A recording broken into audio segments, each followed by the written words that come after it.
Good morning. Good morning friends, welcome back to our channel. আশা করি খুব খুব ভালো আছো, সুস্থ আছো। আমিও ভালো আছি। আজকের দিনটা এখান থেকেই শুরু হলো। এখন প্রায় 8:45 বাজে সকাল। তোমাদের দাদাভাই হাতে চা নিয়ে রেডি, সাথে আমিও। তো ভাবলাম এই ব্লগটা এখান থেকেই শুরু করি। এখন একটু বসে যখন চা খাচ্ছি, এই তো একটু সময়, এরপরে নানান কাজে ব্যস্ত হয়ে গেলে আর তো সেভাবে ব্লগ শুরু করা হয় না, অনেক দেরি হয়ে যায়। এবার তোমার দাদাভাই দেখো কি বলে, শোনো তোমরা। আজকেও তো কাজের দিন, একটু বাদই বেরোতে হবে। তোমরাও আশা করি ব্যস্ত, অনেকেই বাড়ি থেকে বেরিয়ে পড়েছো। আমার নেহাত বাড়ির কাছেই কর্মক্ষেত্র, যে কারণে একটু বেলায় বেরোলেও চলে যায়। তা ব্যস্ততা থাকে। যাই হোক, আবার সারাদিন তোমাদের সঙ্গে আছি, দেখতে থাকো। আর আমিও চলো তো টুকটাক কাজগুলো এখন শুরু করে দিই। এখন যদি শুরু না করি অনেক লেট হয়ে যাবে। তারপর সারাদিন কি করছি না করছি যতটা সম্ভব চেষ্টা করব তোমাদের সাথে আপডেট দিতে, আর তোমরাও আমাদের সাথে আপডেট দিতে থাকো। চলো টাটা বন্ধুরা, আবার বিকেলবেলায় চলে এসেছি তোমাদের কাছে। সকালের পর আর কোনোভাবেই সম্ভব হয়ে ওঠেনি ব্লগ করা। এবার দেখো তোমাদের দাদাভাই অফিস থেকে চলে এসেছে, তাই ভাবলাম একসাথেই ব্লগটা স্টার্ট করি। দেখো তোমাদের দাদাভাই হ্যালো ফ্রেন্ডস, অফিস থেকে তো চলে এলাম, কিন্তু সকাল থেকে আমি এত ব্যস্ত ছিলাম, আর তার সাথে নতুন গরম পড়ছে, একটু তো শারীরিক অস্বস্তি আছেই সেসব নিয়ে।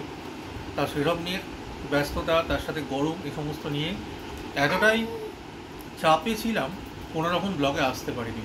তা এই বাড়িতে এলাম, বাড়ি এসে একটু রিল্যাক্স, আর তার সাথে চিড়ে ভাজা, সন্ধ্যাবেলা ইভিনিং স্ন্যাক বসে খাচ্ছি। গরমের পক্ষে খুবই হালকা এবং দারুণ টিফিন। তবে একটা কথা কি, কালকে রাত্রের দিকে একটু ঝড় বৃষ্টি হওয়ায় ওয়েদারটা একটু ঠান্ডা হয়েছিল। দেখা যাক আজকে হয় কি না। তোমাদের যারা যারা এই ব্লগ দেখছো, বাড়ির কাছে নিশ্চয়ই ঝড় বৃষ্টি হয়েছে, জানিও কার কীরকম অভিজ্ঞতা। হ্যাঁ, হঠাৎ ঝড় বৃষ্টি, ক্ষয়ক্ষতির পরিমাণ হয়তো একটু বেশি হয়েছে, কিন্তু ওয়েদারটা সাময়িক ঠান্ডা হয়েছিল। আজ তো আবার দেখছি জেগে সেই। ওকে, দেখতে থাকো। তোমাদের দাদাভাইয়ের সাথে তো কথা বলেই।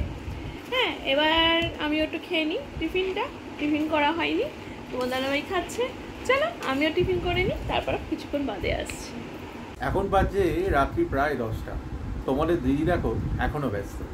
আর কি করব, সকাল থেকে ব্যস্ততা শুরু হয় রাতে ঘুমোতে যাওয়ার আগে পর্যন্ত।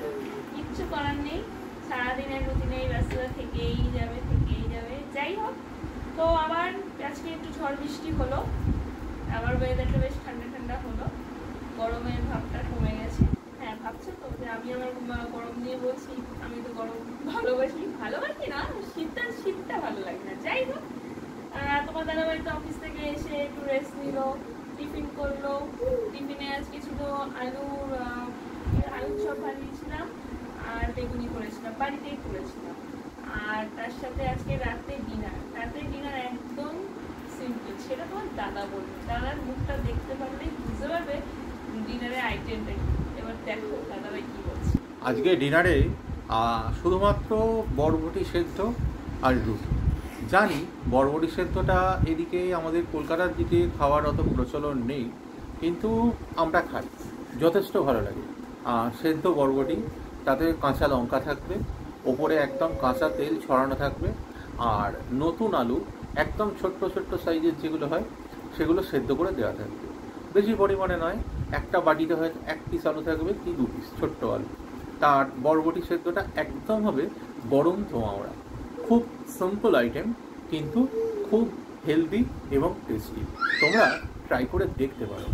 আর আর আজকে অফিসে ব্যস্ততা থাকলেও একটা দারুণ ভিডিও করেছি, সেটা তোমাদের এই কথা বলছি, এই কথার পরেই দেখাবো। অফিসের জানলা দিয়ে ঠিক জানলার পাশেই একটা পলাশ গাছ আছে। সেই গাছটা যেন পলাশ ফুলে ফুলে একদম ভরে উঠেছে। দেখেই মনে হচ্ছে বসন্ত এসে গেছে।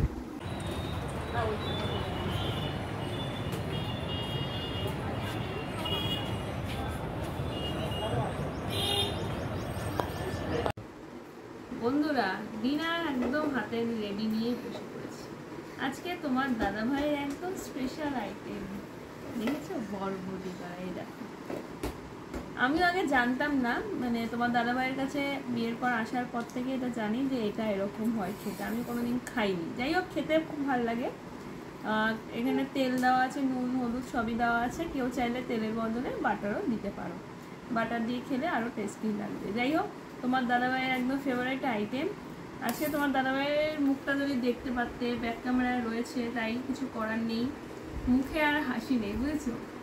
কিন্তু গরম পড়ছে এখন, তো একদম লাইট খাওয়াটাই মনে হয় শ্রেয়, কিছু করার নেই। তাও এবার ধরো, এবার দেখো, আমি তোমাদের দাদাভাইকে দেখাচ্ছি, দেখো, ওয়েট করো।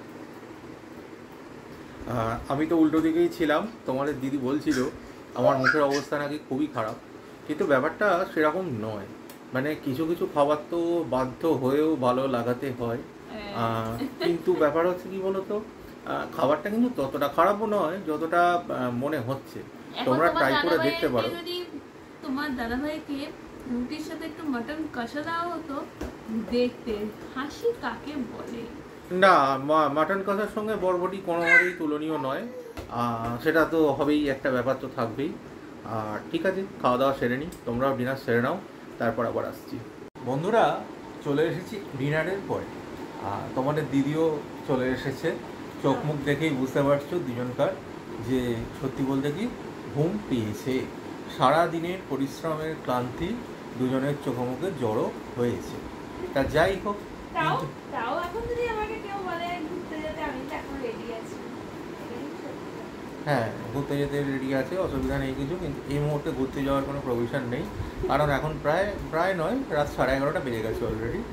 তা যাই হোক, তোমরাও আশা করি অনেকেই ক্লান্ত, ক্লান্ত না হলে যাই হোক কাজকর্মের চাপে জেগে আছো, আর না হলে রিল্যাক্স টাইম ঘুমিয়ে পড়েছো, আর নাহলে রিল্যাক্স টাইম পাস করছো। ওকে, আপাতত এখন তো সময় গুড নাইট বলার, কিন্তু গুড নাইট বলার আগে তা আমরা এই যে ব্লগ ধরো তোমরা দেখছো, আমাদের সঙ্গে আছো, তোমাদের একটা ব্যাপারে একটু মতামত চাই। ব্লগের মধ্যে আমরা নতুনত্ব কিছু আনতে চাইছি বলতে কীরকম, বিভিন্ন ধরনের চ্যালেঞ্জ ভিডিও যেটাকে আনতে চাইছি। তা তোমরা কীরকম চ্যালেঞ্জ ভিডিও দেখতে পছন্দ করবে আর জানিও, কিন্তু সেই মতো চ্যালেঞ্জ ভিডিও আমরা আনবো। অবশ্যই ফুড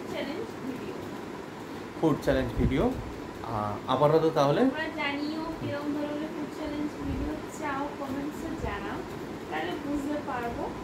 তো চেষ্টা করবো একটা সেদিকে কোনো ব্লগ না দিয়ে শুধু এই চ্যালেঞ্জ একটা ভিডিও তোমাদের সাথে শেয়ার করবো, একটু অন্যরকম, আমাদেরও যেমন ভালো লাগবে তোমাদেরও ভালো লাগবে।